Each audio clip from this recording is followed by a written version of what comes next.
Good afternoon to all of you. Myself, Mr. Mabudur Rahman, Assistant Professor in the Department of Food Engineering in Kekewa College of Food Technology, Nasik. Today, I will cover standard operating procedure and good laboratory practices. So, first of all, we will see that what is standard operating procedure. So, standard operating procedure, it is an important aspect of quality system is to work according to unambiguous standard operating procedures. In fact, the whole process from sampling to the filling of the analytical result should be described by the continuous series of SOPs. A SOP for a laboratory can be defined as a standard operating procedure, that is a document which describes the regularly recurring operations relevant to the quality of the investigations. The purpose of SOP is to carry out the operation correctly and always in the same manner. A SOP should be available at the place where the work is done. A SOP, it is compulsory instruction. It deviation from these instructions are allowed. The conditions for this should be documented, including who can give permissions for this and what exactly the complete procedure will be. So the original should be raised at a secure place, while working copies should be authenticated with stamps and signatures of authorized persons. Several categories and the types of the SOP can be distinct, and the name of SOP may not always be appropriate. For example, the descriptions of situations or other matter may better designated protocols. Instructions are simply registration forms. Also, worksheet belonging to an analytical procedure have to be standardized to avoid jotting down readings and calculation on odd pieces of paper.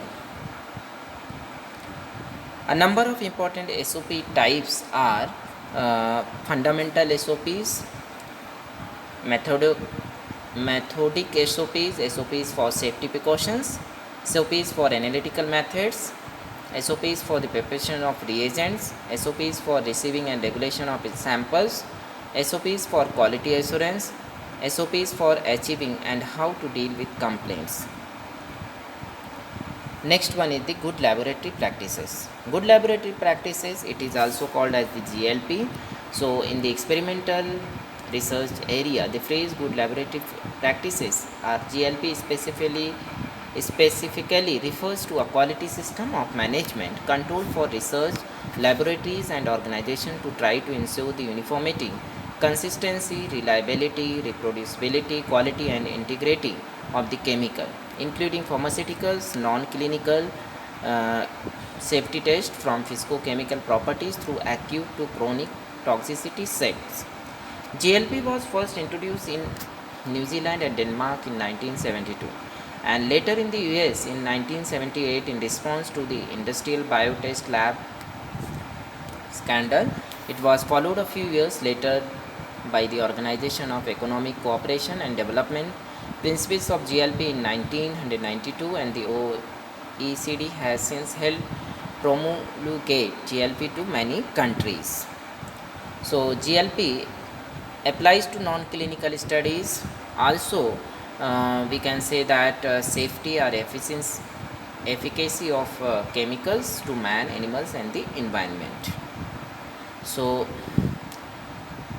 good laboratory practices, it is a set of principles that provides a framework within which laboratory studies are planned, performed, monitored, recorded, reported and achieved. So these studies are undertaken to generate the data by which the hazards and risks to users, consumer and third parties, including the environment. So GLP data quality system should not be confused with the standard for laboratory system. GLP is a quality system concerned with the organizational process and condition under which non-clinical health and environment safety studies are planned. So GLP includes organization and personnel, management responsibility, sponsor responsibility, study director responsibility, principal investigator responsibilities. It comes under organizational and personnel. And quality assurance program, quality assurance personnel facilities, test system facilities and facilities for test item.